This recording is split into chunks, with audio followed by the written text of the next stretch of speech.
ایک دفعہ ہوتا ہے اس طرح ہے کہ ایک شخص کسی کے پاس کام کرتا ہوتا ہے اور وہ ایک دن اپنے کام پر اپنے مالک کے پاس نہیں جاتا۔ اس کی جب غیر حاضری ہوتی ہے تو اس کا مالک یہ سوچتا ہے کہ یہ جو شخص میرے پاس کام کرتا تھا آج کام پر نہیں آیا، شاید اس کو تنخواہ میں کم دیتا ہوں جس کی وجہ سے یہ خوش نہیں ہے، تو مجھے چاہیے کہ اس کی تنخواہ میں بڑھا دوں۔ اگلے دن جب وہ شخص کام پر آتا ہے تو اس کا جو مالک ہے اس کی اجرت بڑھا دیتا ہے اور اسے کچھ زیادہ پیسے، معمول سے زیادہ پیسے دیتا ہے تاکہ وہ خوش ہو جائے اور دل لگا کر کام کرے، کیونکہ اب اس کی تنخواہ بڑھا دی گئی ہے۔ تو کچھ دنوں بعد وہ اس طرح اس روٹین پر چلتا ہے، لیکن کچھ دنوں بعد ایسا ہوتا ہے کہ وہ جو بندہ ہوتا ہے وہ دوبارہ چھٹی کرتا ہے۔ تو جب وہ دوبارہ چھٹی کرتا ہے تو اس کا جو مالک ہوتا ہے اس کو بہت زیادہ غصہ آتا ہے۔ وہ کہتا ہے کہ پہلے میں نے اس کی تنخواہ بڑھائی صرف اسی وجہ سے کہ اس نے چھٹی کی تھی، اور میرا یہ ذہن میں تھا کہ اگر میں اس کی تنخواہ بڑھا دوں گا تو یہ پھر دل لگی سے کام کرے گا اور چھٹی نہیں کرے گا، لیکن اب میں نے اس کی تنخواہ بڑھا دی ہے، تنخواہ بڑھانے کے باوجود بھی یہ چھٹیاں کر رہا ہے، تو اس کا مطلب ہے کہ اس کو کوئی فرق نہیں پڑتا، چنانچہ میں اس کی جو میں نے بڑھائی ہوئی تنخواہ تھی میں اس کی واپس لے لیتا ہوں۔ تو وہ جب دوسری چھٹی کرتا ہے اور اس کے بعد جب وہ واپس کام پر آتا ہے جو اس کا مالک ہے وہ اسے پرانے والی تنخواہ دینا شروع کر دیتا ہے، اس کی جو بڑھی ہوئی تنخواہ ہے وہ کاٹ لیتا ہے۔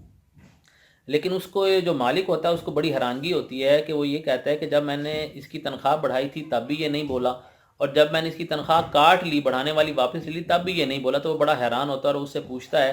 کہ مجھے یہ بتاؤ کہ جب میں نے تمہاری تنخواہ میں اضافہ کیا چھٹی کے بعد تو تم تب بھی نہیں بولے، تم خاموش رہے، اور اب جب تم نے دوسری چھٹی کی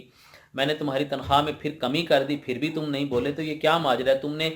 کوئی ریئیکشن ہی نہیں ظاہر کیا، اس کی کیا وجہ ہے؟ تمہیں خوشی نہیں ہوئی، یہ کیا معاملہ ہے؟ تو وہ مزدور ایسی بات کرتا ہے محنت کش کہ جو اس کا مالک ہے وہ حیران رہ جاتا ہے۔ وہ کہتا ہے کہ جی جب میں نے پہلی چھٹی کی تھی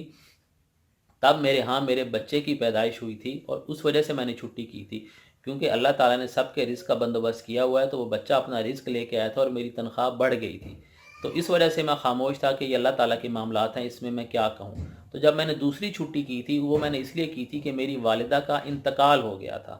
اور جو میری والدہ کا انتقال ہوا تھا وہ میں نے چھٹی اس وجہ سے کی تھی۔ تو جب دوسری دفعہ آپ نے میری تنخواہ میں کمی کی تو مجھے پتا تھا کہ جو میری والدہ کے حصے کا رزق تھا وہ اب اللہ تعالیٰ نے ہم سے واپس لے لیا، تو وہ آپ نے میری تنخواہ کم کر دی، مطلب جو میری والدہ کا حصے کا رزق مجھے ملتا تھا وہ مجھے ملنا ختم ہو گیا۔ تو میں اس پہ بھی خاموش رہا کہ یہ بھی اللہ تعالیٰ کی ذات کا معاملہ ہے، وہ بہتر جانتا ہے۔ تو جو مالک تھا وہ بہت ہی زیادہ حیران ہوا اور اس کے اس ایمان افروز بات بتانے پر وہ حیران رہ گیا۔ تو آج کل یہی معاملات ہیں کہ ہم بڑے پریشان رہتے ہیں کہ فلاں چیز کہاں سے آئے گی، کیسے آئے گی، اگر ہم نے یہ کر لیا تو یہ خرچہ کہاں سے آئے گا۔ یہ تمام جو اخراجات اور جو پیسے کا معاملہ ہے یہ اللہ تعالیٰ نے اپنے ہاتھ میں لیا ہو، یہ اللہ تعالیٰ کے پاس ہے، وہ جب چاہے جسے چاہے جتنا رزق مرضی عطا کر دے، اس کا معاملہ ہے۔ ہمیں رزق کے پیچھے نہیں بھاگنا چاہیے،